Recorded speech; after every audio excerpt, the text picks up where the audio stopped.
Banned me instantly and forever without any kind of correspondence. They've not told me why. They've not told anyone what I did. The media machine, in synchronization with the ban, we can call that coincidence if you want to believe in such things, came out with some kind of bullshit explanation that I'm misogynistic or some garbage.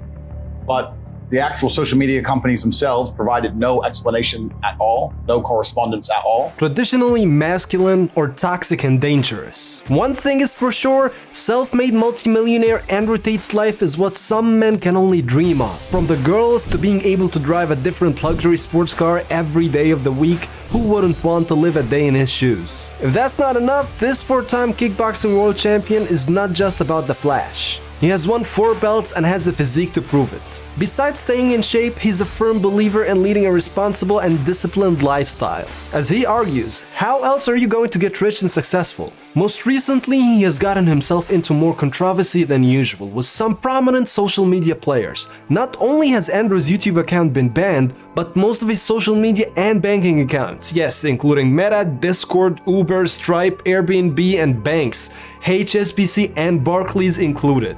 Though the exact reasons why are sketchy, most likely due to his controversial views on women and masculinity. Most platforms ban hateful ideologies like misogyny and discrimination against protected groups of people, specifically by gender, race, sexual orientation, and religion. It seemed like Andrew may have pushed too many buttons this time around, getting himself cancelled.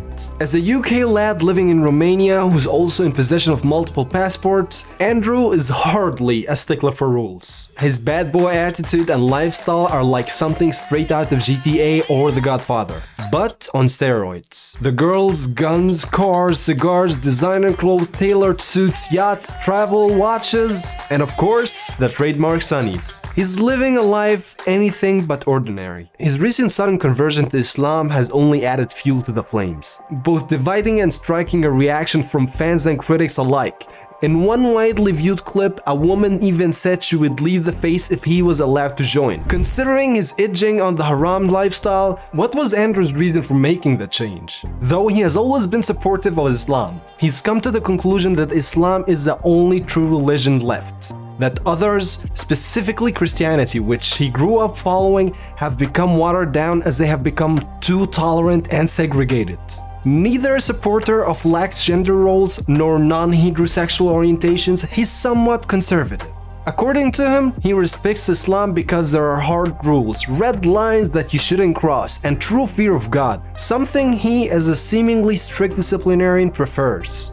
As we know, strong Islamic views aren't always celebrated, specifically in the US's mainstream media. Plus, it's admittedly surprising to see a white US-born UK-raised guy like Andrew convert to Islam. But what can you expect from such an off-the-wall character? Admittedly, he has been making waves for years prior to the current social media bans and conversion debacle. Seen as a toxic masculine by some and a man to look up to by others, he has attracted a lot of press and publicity, both good and bad. In 2016, he managed to get himself kicked off Big Brother after a tape of him beating a woman emerged. Later, she set the record straight, explaining that the tape was 100% consensual and roleplay, and that he would never seriously beat a woman or anyone really, unless in a professional fight. He has also got some heat for insinuating that women should take some responsibility for.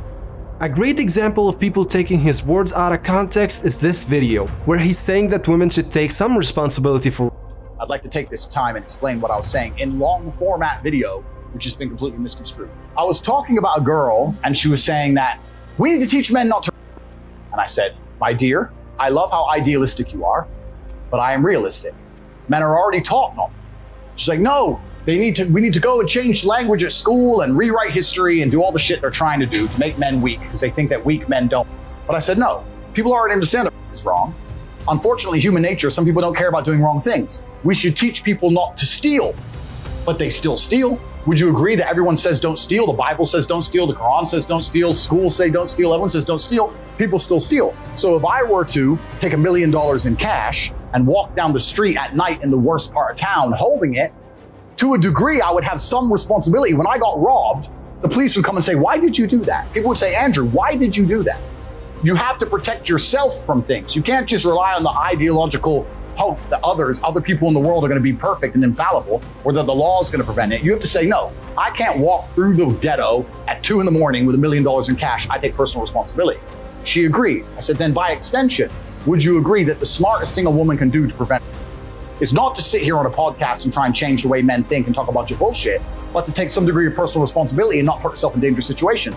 When looking at the full video, it appears that he meant that they should take precautions to protect themselves. His metaphor being that you wouldn't go around carrying $1 million openly, then expecting not to get robbed because those around you should do the right thing and not rob you. People are taught and know that stealing and other non-moral activities are wrong, yet they do them anyway. Admittedly, his taboo lifestyle is not admired by all. According to him, his move to Romania was partially due to its lax laws, though his thriving camgirl business may have been the main driver. A business that had pulled in its fair share of controversy, and his wealth itself. Andrew has explained himself that he is not proud anymore of that business and he has actually stopped it. In one of his crazy stories, he explains what these girls would do. The studio he ran trained girls on how to deal with lonely men and suicide prevention. At around the same time as the social media ban, an investigation into human trafficking in the business has also raised eyebrows. A call-in by a jealous viewer, government corruption, or an actual claim, no actual charges or arrests were laid. Tristan Tate, Andrew's brother, who is also involved in the business, mentioned that when a man tried to tip his entire inheritance to help one of the girls out, he called and stopped him. Later on, the guy still came back and tipped $20,000 to another girl anyway. Andrew can't go far without drawing the wrong kind of attention. But as they say, there is no such thing as bad publicity. The only 3 other equally high search for people on the planet are far from spotless. Yes, Kim Kardashian, Putin, and Donald Trump. It seems the internet just loves a little controversy, meaning Andrew fits right in.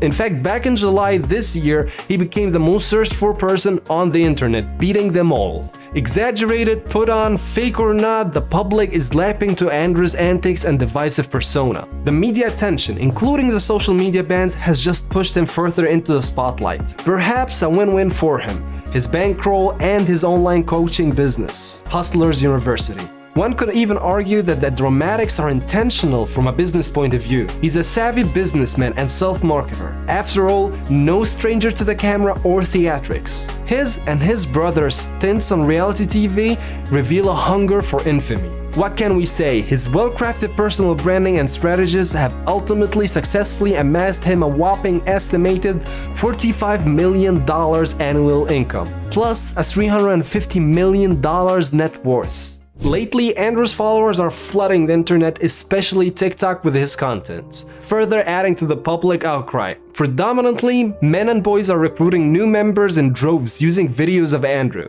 The hard sell? To sign up and learn Andrew's money-making and playbook secrets for just $49 per month. In return, recruiters get paid a very generous commission of up to 50% per sale generated. Andrew's camgirls also get 40% of their sales and tips. So we can say he's not a cheap ass when it comes to sharing the spoils. On Hustlers University, Andrew teaches recruiters everything he thinks they need to know to escape the matrix, get wealthy, and become their own boss just like him. As a result, you can't really get on TikTok without scrolling 10 videos and finding a video of Andrew Tate. Yes, even though the man is literally banned from everywhere except Rumble, where he's reportedly signed an exclusive agreement. Though some clips certainly cut a thin line, others are much more inspiring and thought-provoking. From advice on starting a successful coffee shop to burning 2 tourists who try to haggle with the poor old Thai lady over a bottle of water on a hot day. It's hard to hate the man entirely. His latest aired view on women? That they are the source of life and should be protected and valued, including being stood up for, paid for, and provided for. They're even welcome to sign up to Hustlers University. So, no discrimination there. Does he think that women are the same as men? No. That includes his beliefs on their role in life, society, and relationships. The guy is close to family too, with his brother being his staunchest supporter. The two are rarely apart, with Tristan even being present in the ring with Andrew when he started his fighting career. The definition of brotherhood. They share a bank account, homes, clothing, cars, and even financial decisions. Talk about trust, accountability, and keeping it in the family. As Andrew admits, the healthy dash of competition doesn't hurt either. What can I say? It's challenging to hate the man entirely. Even though some of his words and actions are questionable, Andrew is also admittedly a smooth talker, never missing a beat or a comeback. Even on the Piers Morgan show. After hitting back at the host for over an hour, even Piers had a new take on the proclaimed toxic king of masculinity. The Andrew Tate controversy has also sparked a lot of talk on gender roles, materialism, cancel culture, and Islam. While some believers are anything but pleased, others have welcomed his conversion. As Andrew admitted in an interview, one of his friends was surprised, especially given his hedonistic lifestyle. Honestly, it remains to be seen how his faith will mesh with his business and lifestyle. However, it seems he's starting to see materialism as more of a black hole than a purpose. Shocking, I know, since his whole personal brand is built on making it big. During an interview, he mentioned how people always need something to believe in. And if that's not God, it's something else. Alcohol, girls, a flashy lifestyle, you name it. He also noted how the media sells sex and fake idols without kickback, including illicit musicians, even to those who proclaim themselves atheists. Being one previously, he finds this fascinating. Also, he doesn't think he's the worst person in the internet. Take for example Lil Nas's recent demonic music video. Need we say more? Most recently, the fighter headed to Dubai, where he was filmed praying at the mosque and set to talk at his 41 Tenets of Tate event. Unfortunately, it got cancelled due to public outcry. So we won't know what he had to say. However, he still stuck around to socialize with Amir Khan, notable MMA fighters, and Saif Bilhassa while there. Will his conversion to Islam be a new leaf for the infamous celebrity? Though his previous lifestyle is definitely haram. Having multiple wives and traditional masculine roles, two of Andrew's firm beliefs are part of the faith. Admittedly, there is a fine line between being controversial and abusive, freedom of speech and hate speech. Though Andrew spouts lots of hardcore advice, he's also successful financially, famous, and has won multiple fighting titles. Jury by media and the public, where information can easily be misconstrued and taken out of context, isn't always fair either. Right now, a lot of social media influencers and stars are getting cancelled for their views and actions, yet rising to even higher heights of fame by these exact means. What do you think about the Tate controversy? Add your comments down below.